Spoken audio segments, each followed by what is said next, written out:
코로나 바이러스로 함께 예배를 드리지 못한 시기가 벌써 4주째가 되어가고 있습니다. 그런데도 가정에서 예배를 드리면서 들으시는 분들 안에 이런 이야기들을 하시는 것을 전해 듣습니다. 믿지 않는 남편이 교회 가자고 하면 가지는 않는데 영상으로 함께 말씀을 듣는 은혜가 있었습니다. 또 어떤 분들은 가정 안에서 예배가 드려지지 않았었는데 또 이런 기회를 통해서 가정 안에 예배가 드려지게 되어서 감사합니다. 또 어떤 분들은 예배가 얼마나 귀하고 소중한 것인가 깊이 한번 깨닫게 됩니다. 그래서 예배 시간이 함께 모여서 예배하는 시간이 너무 기다려집니다 라고들 고백을 하십니다. 아마도 우리가 다시 함께 모여서 예배 드릴 때는 그 이전의 예배들보다도 더 뜨겁게 또 기뻐하면서 감사함으로 예배 드릴 수 있게 될 것이라고 믿습니다. 그때까지 각 가정에서 들은 예배 안에서도 하나님을 깊이 만나시고 은혜 가운데 있기를 주님의 이름으로 간절히 기도합니다.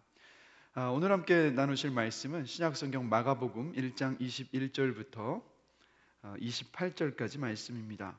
그래서 함께 말씀을 함께 한번 읽겠습니다. 그들이 가버나움에 들어가니라. 예수께서 곧 안식일에 회당에 들어가 가르치심에 뭇 사람이 그의 교훈에 놀라니 이는 그가 가르치시는 것이 권위 있는 자와 같고 서기관들과 같지 아니함일러라. 마침 그들의 회당에 더러운 귀신 들린 사람이 있어 소리질러 이르되 나사렛 예수여 우리가 당신과 무슨 상관이 있나이까? 우리를 멸하러 왔나이까? 나는 당신이 누구인 줄 아노니 하나님의 거룩한 자니이다. 예수께서 꾸짖어 이르시고 잠잠하고 그 사람에게서 나오라 하시니 더러운 귀신이 그 사람에게서 경련을 일으키고 큰 소리를 지르며 나오는지라. 다 놀라 서로 물어 이르되 이는 어찌미냐? 권위 있는 새 교훈이로다. 더러운 귀신들에게 명한즉 순종하는도다 하더라. 예수의 소문이 곧 온 갈릴리 사방에 퍼지더라. 오늘 함께 읽은 이 본문 말씀을 살펴보면서 예수님께서 이루신 일이라는 제목으로 말씀을 나누겠습니다. 미국의 어느 한 사회 심리학자가 짓궂은 심리 실험을 했습니다. 그때 당시에 사회 저명 인사 24명에게 긴급 전보를 쳤습니다. 발신인이 누구인지 밝혀지지 않은 채 보내진 그 전보의 내용은 이랬습니다. 선생님, 모든 것이 탄로났습니다. 속히 피하십시오. 그래서 이 전보를 전보를 받았었던 사람들 가운데 9명이 24시간 안에 출국을 해버렸습니다. 즉 발신인이 누구인지도 몰랐는데 그 전보를 받아든 이 24명의 당시 사회 저명 인사들이 극도의 불안감을 가졌던 거예요. 그래서 그 중에 9명은 출국을 해버렸던 겁니다. 왜 이렇게 이들이 불안해했을까요? 그 이유는 다른 데 있지 않습니다. 세상에 드러나지는 않았지만 그들이 지은 죄 때문이었습니다. 우리도 운전을 하다가 아무 잘못이 없는데도 불구하고 경찰차가 가까이 오면 화들짝 놀라는 이유가 어디에 있겠습니까? 우리가 살면서 짓는 어떤 죄들 때문에 경찰을 보면서 우리 어떤 양심의 반응이라고 할까요? 그로 인한 나타나는 반응이지 않을까 생각을 합니다. 아무리 깨끗한 척해도 우리 모두는 죄를 짓고 삽니다. 그런데 이 죄의 문제라는 것이 가볍게 여겨서는 안 될 문제인 것이 무엇이냐? 죄는 믿는 저와 여러분들에게 기쁨을 빼앗아 갑니다. 그리고 하나님이 멀게 느껴지게 만듭니다. 그리고 기도의 문을 막습니다. 그렇기 때문에 죄의 문제는 믿는 저와 여러분들이 가볍게 여겨야 할 문제가 아닙니다. 그래서 예수님께서 이루신 일이 무엇인지를 우리가 제대로 알고 믿을 때 바로 이 죄의 문제로부터 우리가 이길 수 있습니다. 그래서 오늘 함께 읽은 본문을 보면 안식일에 예수님께서 회당에 가셔서 말씀을 가르치셨습니다. 그런데 마침 회당에 누가 있었냐면 귀신 들린 사람이 있었어요. 이 귀신 들린 사람이 예수님을 보자마자 소리를 지르기 시작합니다. 오늘 본문 24절을 보면 귀신이 어떻게 소리를 지릅니까?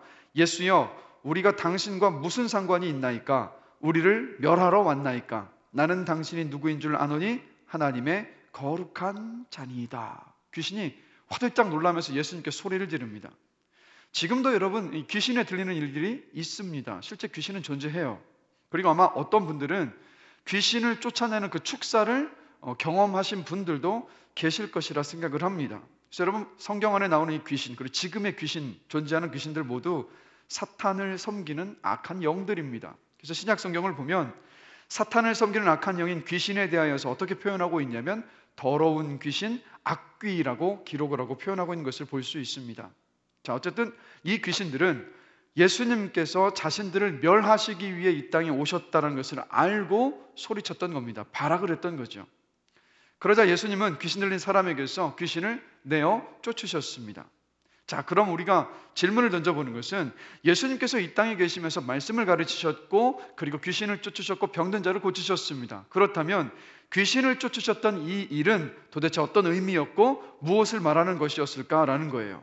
그래서 귀신을 쫓아내신 일은 예수님께서 악한 영을 쫓는 권세가 있으신 하나님이심을 보여주는 일이었습니다. 그리고 예수님께서 악한 영에게 묶여있는 사람들에게 자유함을 주시는 메시아이심을 보여주는 일이기도 했습니다.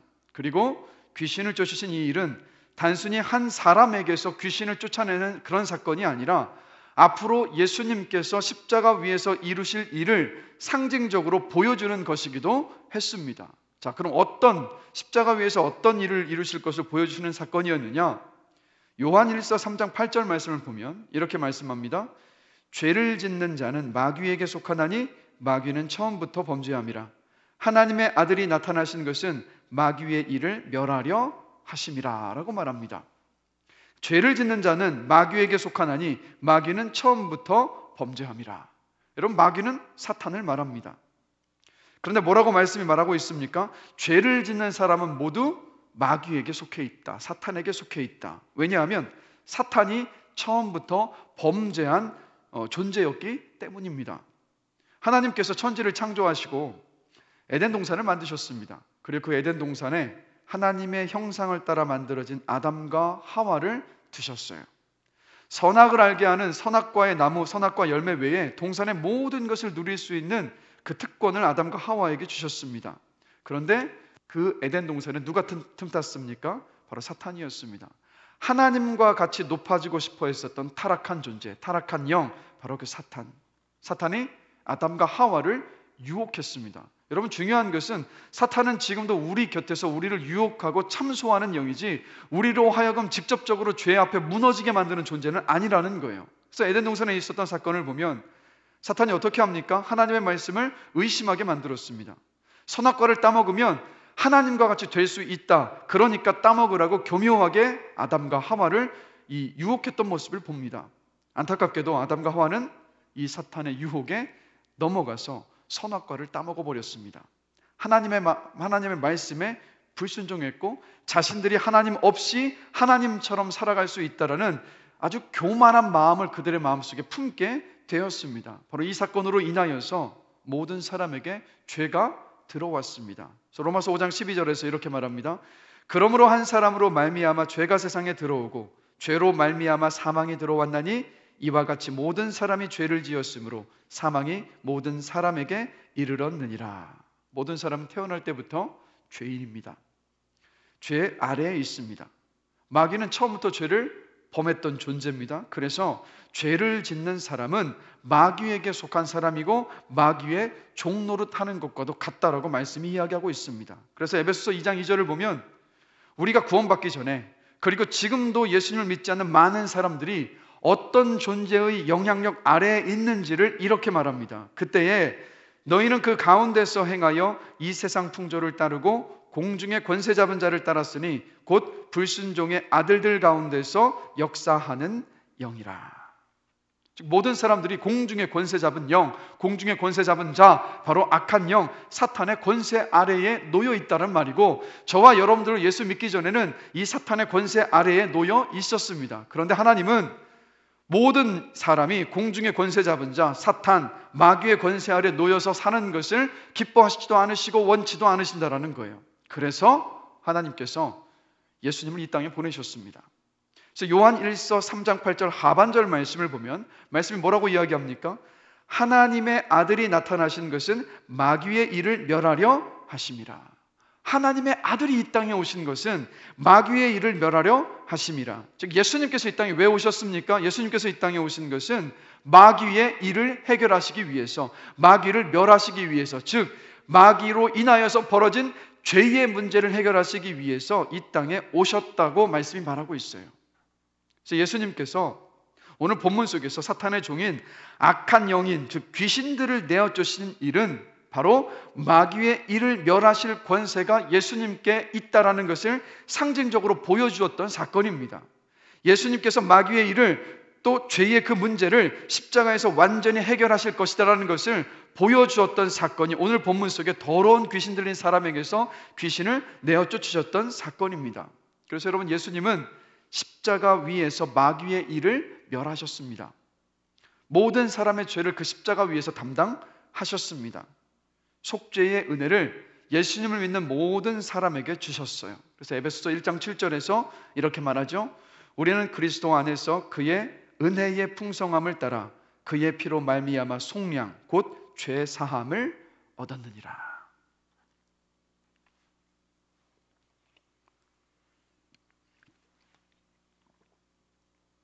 그런데 많은 그리스도인들이 예수님의 십자가를 통해 받은 죄 사함의 은혜, 하나님께 죄 용서함을 받은 것을 가장 큰 복으로 생각하지 않는 것 같습니다. 그래서 가끔 이런 이야기를 듣곤 합니다. 저는 예수 믿고 받은 복이 별로 없어요 라는 이야기를. 여러분들은 예수 믿고 어떤 복을 받으셨습니까? 말씀을 준비하며 보게 된 한 책에서 한 목사님의 부활절 설교 내용을 좀 읽게 되었는데 이런 내용이었습니다. 저에게는 생명처럼 소중한 것들이 있습니다. 아이들은 저를 아버지로서 존경하며 따르고, 아내는 남편으로 극진히 사랑해주며, 많은 교인들이 저를 제법 좋은 목사로 인정해주고 있습니다. 만약 이것이 무너진다면 내 생명과 인생은 아무것도 아닙니다. 그런데 제게는 이런 복된 관계를 단번에 깨뜨릴 수 있는 죄와 허물이 있습니다. 그동안 제가 지은 죄의 10분의 1, 아니 100분의 1이라도 드러나고 공개된다면 그들은 제가 자신들의 아버지와 남편 그리고 목회자라는 사실을 인정하기 싫어하는지도 모릅니다. 그러면 저는 순식간에 제가 생명처럼 여기던 것들을 모조리 잃어버리게 되는 것입니다. 세상에 이처럼 치명적인 일이 어디에 있겠습니까? 그래서 저는 죄의 삭시 사망이라는 말씀에 100번 동의합니다. 자식에게 아버지로서 존경받지 못하고, 아내에게 남편으로서 사랑받지 못하고, 또 교인들에게 목사로서 인정받지 못한다면 그것을 어떻게 살아있는 것이라고 할 수 있겠습니까? 그래서 저는 속죄의 은혜가 가장 큰 복임을 믿습니다. 또 오직 의인은 믿음으로 산다는 말씀도 확실히 믿습니다. 제가 지금 바로 그 믿음으로 살고 있기 때문입니다. 여러분 한번 생각해 보십시오. 정말 그렇지 않습니까? 우리가 예수님을 믿어서 받은 진짜 복은 바로 우리의 죄의 용서함을 받은 복입니다. 죄의 용서함을 받은 복이 우리가 예수 믿어서 받은 가장 귀하고 큰 복인 줄로 믿습니다. 여러분 얼마 전에 돈과 인기와 명예와 성공을 다 이룬 한 가수가 클럽을 운영하면서 성접대 의혹과 약물 사용에 대한 혐의로 구속이 되었습니다. 이전에 이 가수가 나온 한 TV 프로그램을 보니까 누가 봐도 성공한 이 젊은 사업가였고 또 아이돌 가수였습니다. 그러나 어떻습니까? 그의 죄가 만천하에 공개되고 드러나게 되자 소속된 아이돌 팀에서도 자진 하차했어야 했습니다. 구속이 돼서 세상 사람들의 지탄을 받으면서 쌓아올린 명예와 인기 모든 것이 한순간에 다 무너지는 모습을 우리가 봅니다. 그래서 여러분 세상에서 돈과 명예, 성공을 다 얻었다 하더라도 숨긴 죄악이 다 드러나면 그것들 모두가 다 아무 소용이 없게 돼요. 이 땅에서도 이러할진데 여러분 우리가 하나님 앞에 서게 되면 어떻겠습니까? 나중에 죽어서 하나님 앞에 섰는데 나의 지난 과거의 죄의 목록이 그대로 남아있는 거예요. 여러분 그런데 그때는 돌이킬 수가 없습니다. 그러나 저와 여러분들은 예수님의 십자가에서 죽음과 부활하심을 믿고 있기 때문에 우리는 하나님 앞에 서게 될 그때, 하나님의 그 심판을 받게 될 때가 두렵지 않습니다. 왜냐하면 예수님을 믿어서 우리 모든 죄가 용서함을 받았기 때문입니다. 그래서 이사야 1장 18절에서 이렇게 말씀하죠. 너희 죄가 주홍같이 붉을지라도 눈과 같이 희어질 것이요 진홍같이 붉을지라도 양털같이 되리라. 그래서 여러분 예수님을 믿지 않는 세상 사람들은 마치 시한폭탄을 그 가슴 안에 끌어안고 사는 것과 같습니다. 드러나지 않은 죄, 용서받지 못한 죄를 그 안에 안고 있기 때문입니다.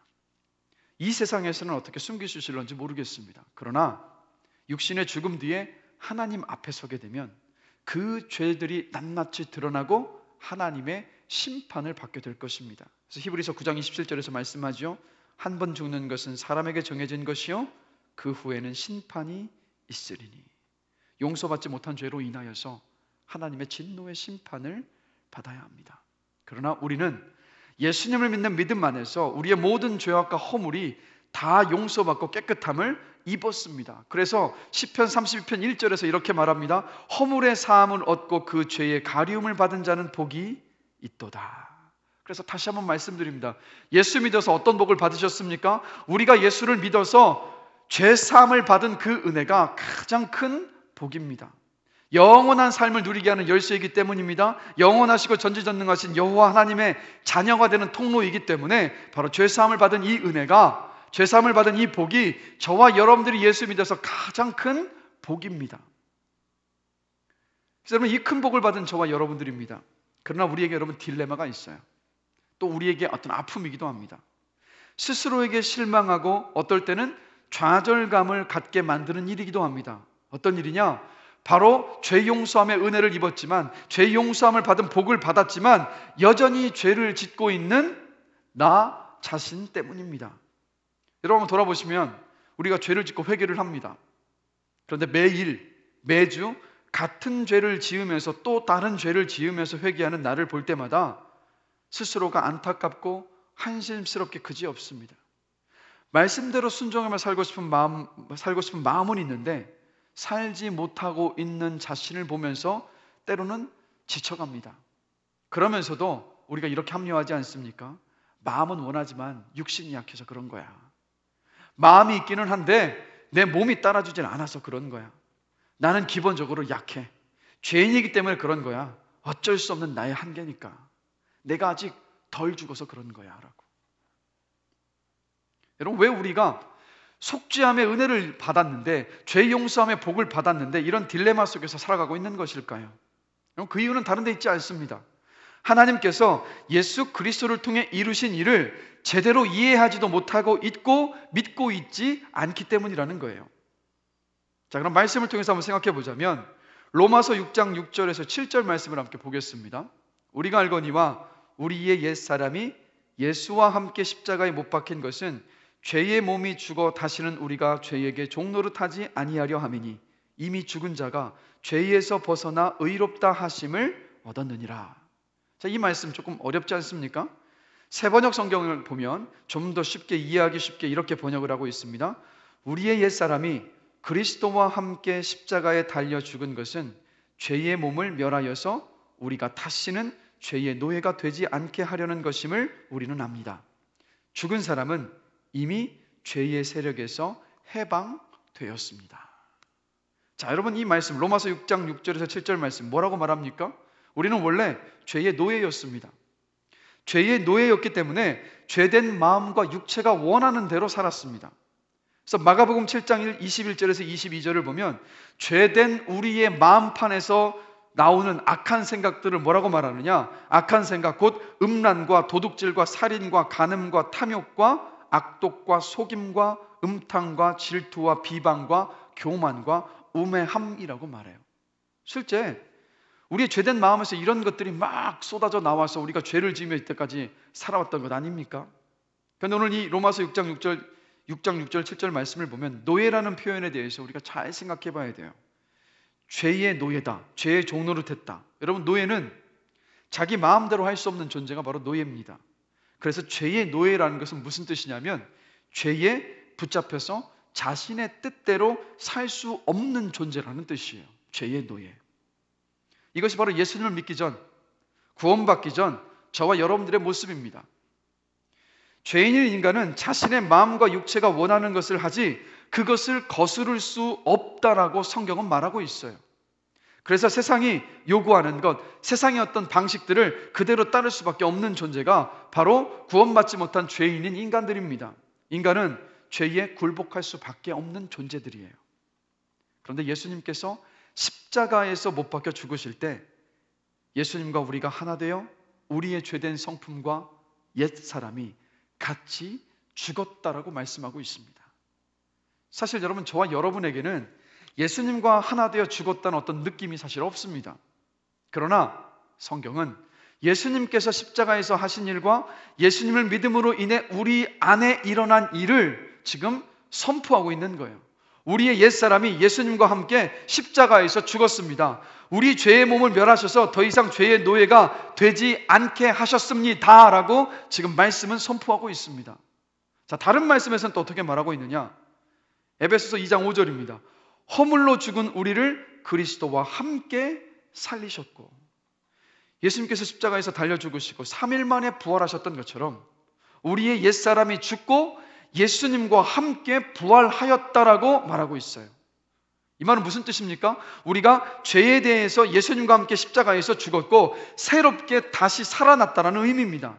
새로운 생명이 바로 우리 안에 부어졌다는 거예요. 바로 그것이 뭡니까? 예수를 믿을 때 우리에게 선물로 주시는 성령을 말해요. 바로 부활하신 예수님의 영, 부활하신 예수님의 생명, 바로 그것이 우리에게 주신, 우리에게 임하신, 우리와 지금도 함께하고 계시는 바로 성령님을 말합니다. 갈라디아서 2장 20절은 또 뭐라고 말씀하고 있습니까? 이렇게 말합니다. 내가 그리스도와 함께 십자가에 못 박혔나니 그런즉 이제는 내가 산 것이 아니요 오직 내 안에 그리스도께서 사신 것이라. 예수님의 십자가와 부활을 믿는 저와 여러분들 안에 일어난 일을 이 말씀이 지금 선포하고 있습니다. 내가 그리스도와 함께 십자가에 못 박혔나니 그런즉 이제는 내가 산 것이 아니요 오직 내 안에 그리스도께서 사신 것이라. 나의 죄된 성품, 죄의 노예였던 옛사람은 죽었다. 오직 내 안에 그리스도께서 사신다라고 지금 놀라운 선언을 하고 있습니다. 바로 여러분, 이것이 예수님께서 십자가 위에서 이루신 일입니다. 그리고 예수님께서 십자가 위에서 이루신 이 일을 우리가 믿을 때 우리 안에 일어나는 놀라운 변화이고 또한 구원의 역사라고 성경이 계속해서 말하고 있는 거예요. 그래서 여러분, 믿고 구원받은 우리를 향해서 말씀이 이렇게 선포하고 있습니다. 십자가 위에서 예수님과 함께 죽어서 예수님과 함께 부활한 우리의 모습을 향하여서 고린도후서 5장 17절에서 이렇게 선언하고 있습니다. 그런즉 누구든지 그리스도 안에 있으면 새로운 피조물이라 이전 것은 지나갔으니 보라 새 것이 되었도다. 그래서 여러분, 성경을 보면 항상 하나님께서 이루신 일을 믿음으로 선포하고 있는 모습을 봅니다. 즉 성경의 모든 말씀을 저와 여러분들에게 어떻게 받기를 원하시느냐, 믿음으로 그 말씀이 실제로 되었음을 받는 것, 믿음으로 그 말씀을 붙잡는 것을 주님께서 원하신다라는 것을 볼 수가 있습니다. 그래서 여러분, 로마서 6장 11절을 보면 바울이 이렇게 말해요. 이와 같이 너희도 너희 자신을 죄에 대하여는 죽은 자요 그리스도 예수 안에서 하나님께 대하여는 살아있는 자로 여길지어다. 우리는 예수님을 믿어 하나님의 자녀가 되었습니다. 죄에 대해서는 죽은 사람입니다. 하나님에 대하여서는 산 사람이 되었습니다. 하나님께서 예수님을 통해서 그렇게 만드셨습니다. 그렇게 변화시키셨어요. 무엇이 필요합니까? 바로 이 사실을 믿어야 하는 거예요. 우리는 믿음이라고 하면 내가 원하는 대로 이루어질 것을 믿는 것이 믿음이라고 생각을 합니다. 그러나 그렇지 않습니다. 믿음은 하나님께서 예수님을 통해서 우리에게 이루신 일을 받아들이는 것, 그것이 바로 믿음이에요. 하나님께서 예수님을 통해 하신 일을 그대로 받아들이겠습니다 라고 고백하고 그렇게 여기는 것이 바로 성경에서 말하고 있는 믿음입니다. 그래서 여러분, 기독교와 다른 종교의 극명한 차이점이 바로 여기에 있어요. 다른 종교는 구원을 얻기 위해서 인간이 끊임없이 노력하고 애를 써야 합니다. 구원받기 위해서 착하게 살아야 돼요. 그러나 기독교는 뭐라고 말합니까? 우리는 이미 변화된 존재이기 때문에 변화된 존재답게 살아야 한다라고 말합니다. 이미 예수 그리스도를 믿는 믿음 안에서 변화되었기 때문에, 이미 하나님의 자녀가 되었기 때문에 자녀로 사는 것이라고 말하고 있어요. 이것이 바로 세상 모든 다른 종교와 기독교가 다른 아주 분명한 차이점입니다. 그래서 여러분, 그러기 위해서 가장 먼저 우리가 해야 될 것이 무엇인지 아십니까? 바로 믿는 것. 예수님께서 십자가 위에서 이루신 그 일을 믿는 것으로부터 시작합니다. 그래서 그리스도인이 되었다고 하면서도 우리의 삶이 달라지지 않는 이유는 덜 죽어서 그런 것이 아니에요. 아직도 안 죽어서 그런 것이 아닙니다. 우리는 우리 스스로 우리 안에 죄된 욕망을 죽일 수 있는 능력이 없습니다. 우리가 죽여야 하는 것이 아니에요. 이미 예수 그리스도와 함께 죽었음에도 그것을 제대로 받아들이지 않기 때문입니다. 이미 그리스도 안에서 죽고 그와 함께 살아났는데도 이것을 받아들이는 믿음이 저와 여러분들에게 너무도 부족하기 때문에 그리스도인이 되었다고 하면서도 여전히 죄 앞에서 무너지는 그러한 삶을 저와 여러분들이 살아가고 있는 것입니다. 그래서 다시 한번 말씀드립니다. 예수님께서 우리 안에 어떤 일을 여러분 이루셨습니까? 갈라디아서 2장 20절입니다. 내가 그리스도와 함께 십자가에 못 박혔나니 그런즉 이제는 내가 사는 것이 아니요 오직 내 안에 그리스도께서 사신 것이라. 예수님을 믿는 믿음 안에서 우리 안에 이런 일이 일어났습니다. 그리고 이것을 믿을 때 우리는 더 이상 죄의 앞에 무너지지 않을 수 있습니다. 구차한 변명을 하지 않아도 돼요. 마음은 원하지만 육신이 약해서 그래. 내가 덜 죽어서 그래. 사람은 원래 다 그런 거야. 나한테는 상처가 많이 있어서 그래. 나는 어릴 적에 잘 못 커서 그래. 이런 변명을 더 이상 하지 않습니다. 여러분, 죄를 이기는 길은 예수님께서 십자가에 하신 일을 믿음으로 선포하는 것으로부터 시작합니다. 내가 그리스도와 함께 십자가에 못 박혔나니 그런즉 이제는 내가 산 것이 아니요 오직 내 안에 그리스도께서 사신 것이라. 오늘 본문에서 예수님께서 귀신을 내쫓으실 때 말씀으로 내쫓으셨습니다. 우리 안에 죄된 성품이 드러나려고 할 때, 우리 안에 죄를 짓고자 하는 그 마음이 일어날 때 우리도 역시 말씀을 붙잡고 그 말씀을 믿음으로 선포해야 합니다. 우리가 예수님께서 이미 이루신 일을 믿음으로 선포할 때 우리 안에 계신 부활하신 예수님의 그 생명이신 성령님께서 우리의 믿음의 고백과 말씀을 믿음으로 고백으로 선포하며 나아갈 때 그 말씀과 함께 우리를 도우셔서 우리 안에서 일하시기 시작하신다라는 거예요. 우리가 믿음으로 주님께서 하신 일을 선포할 때 주님께서 우리 안에서 일하시기 시작하십니다. 나는 예수님과 함께 죽었습니다. 이제 예수님께서 나의 생명이십니다 라고 고백할 때 예수님의 생명이 우리의 육체에 드러납니다. 우리 육체에 나타납니다. 여러분, 가만히 돌아보셔야 될 것은 기독교의 모든 진리는 믿음을 통해서 우리 삶에 역사한다라는 것. 그래서 죄와의 싸움에서 우리가 이길 수 있는 길도 다른 데 있지 않습니다. 예수님께서 십자가 위에서 이루신 그 일들을 우리가 믿음으로 선포하기 시작할 때, 믿음으로 고백하기 시작할 때 바로 거기로부터 우리 안에서 그 변화와 놀라운 역사가 일어나기 시작합니다. 여러분, 어릴 때 부모님을 잃고 고모의 손에 자란 한 소녀가 있었습니다. 고모는 결혼도 하지 않고 조카들을 길렀는데 이 소녀가 어느덧 자라서 고등학생이 되었습니다. 그리고 친구의 전도로 교회에 다니게 되었어요. 믿음을 갖게 됐는데 늘 교회에 가서 예배하고 기도를 드릴 때마다 고모와의 관계가 좋지 않은 것이 늘 마음에 걸렸습니다. 사춘기여서 잔소리가 심한 고모에게 반항심이 굉장히 커졌습니다. 고모도 하라는 공부는 하지 않고 교회에 가는 모습을 보면서 그것이 마땅치가 않았던 거예요. 그래서 교회에 가면 그래도 기도하면서 고모에게 그렇게 하지 않겠다고 회개하고 결심을 합니다. 그러나 마음먹은 대로 잘 되지를 않는 거예요. 고모가 조금만 잔소리하면 대들거나 화를 내거나 아니면 문을 쾅 닫고 방에 들어가기 일쑤였습니다. 그런데 어느 주일 예배에서 그날 전해진 설교 말씀에 이 소녀가 은혜를 받았어요. 이제는 내가 산 것이 아니요 오직 내 안에 그리스도께서 사신 것이라는 말씀이 이 고등학생 소녀의 마음을 파고들었습니다. 소녀가 깨닫고 나서 이렇게 고백합니다. 아, 그렇구나. 내가 고모를 만나니까 안 되는 거야. 예수님이 내 안에 계신데 예수님이 고모를 만나주시면 되겠구나. 그리고 예배를 마치고 집으로 갔는데 문을 열고 들어갈 용기가 안 나는 겁니다. 문 열고 들어가면 고모가 또 야단치고 싸우게 될 것이 너무 두려웠던 거예요. 그래서 소녀는 현관문을 붙잡고 기도합니다. 예수님, 제가 오늘 또 문을 열고 들어가서 고모를 만나면 오늘 또 싸울 것 같아요. 예수님이 고모를 만나주세요. 저는 죽었고 예수님이 제 안에 살아계시잖아요 라고 그렇게 기도하십니다.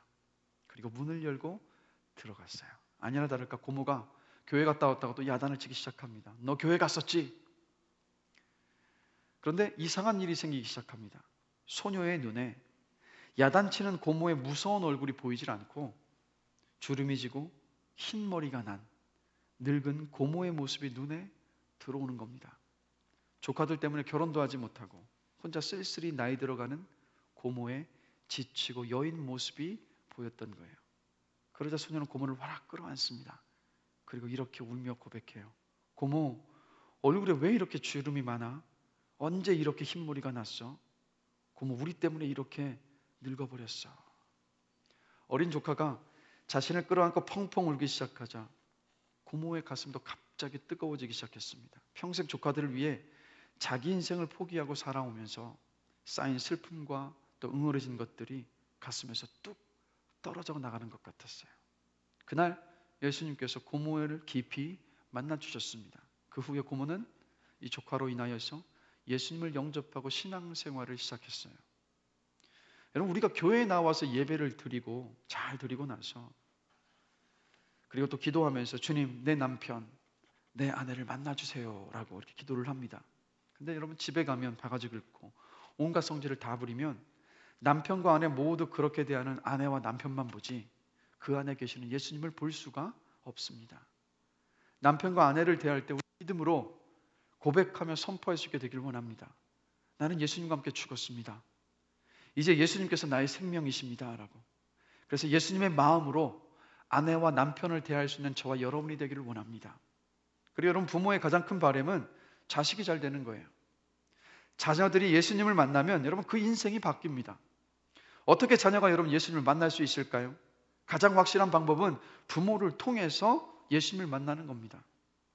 그런데 여러분, 부모의 인격과 삶이 교회와 집에서 완전히 다르면 자녀들에게는 신앙의 회의 또 신앙의 위기가 찾아옵니다. 그런 모습을 본 자녀들은 신앙을 아주 가증스러운 것이라고 여기게 돼요. 그래서 여러분, 부모가 예수님께서 이루신 일을 믿음으로 고백하며 선포하며 자녀들을 대하기 시작할 때 바로 그때로부터 예수님의 모습이 부모의 삶에 조금씩 드러나게 될 것입니다. 그리고 그런 모습을 본 자녀들이 나중에 그 입에서 이런 고백을 하게 될 날이 반드시 오게 될 거예요. 저는 부모님을 통해서 믿음의 눈을 떴습니다.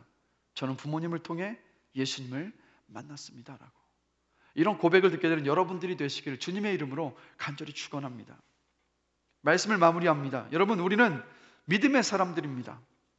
예수님께서 십자가를 통해 우리 안에 이루신 일을 믿고 믿음으로 선포하며 그렇게 사는 사람들입니다. 그럴 때 죄의 유혹에 무너지지 않을 수 있습니다.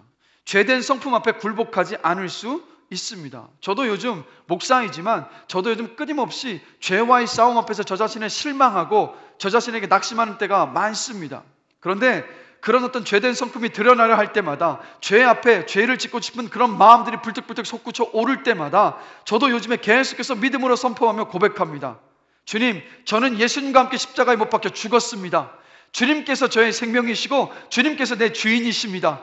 저를 다스려 주십시오. 주님이 내 삶 가운데 드러나길 원합니다 라고 고백하며 기도하기 시작할 때 그 죄된 마음들이 누그러들고 다시 한번 주님을 바라보게 되면서 주님의 그 뜻대로 순종하고자 하는 그 마음이 제 안에서 올라오는 것을 요즘 계속해서 경험하고 있습니다. 그래서 여러분, 우리가 계속해서 이렇게 고백하고 선포하기를 원합니다. 주님, 저는 예수님과 함께 십자가에 못 박혀 죽었습니다. 이제부터는 주님이 제가 되어주십시오. 저를 도구로 삼아서 제 남편을 만나주시고 제 아내를 만나주시고 우리 아이들을 만나주십시오. 저를 도구로 우리 직장 사람들을 만나주십시오. 저는 예수님 앞에 죽었습니다. 예수님이 제 주인이시고 제 생명이십니다 라고. 우리가 이렇게 고백하며 기도하기 시작할 때 우리 삶에 예수 그리스도가 드러나는 놀라운 기적을 보게 될 것입니다. 그런 삶의 놀라운 경험을 하시는 여러분들이 되시기를 주님의 이름으로 축복합니다.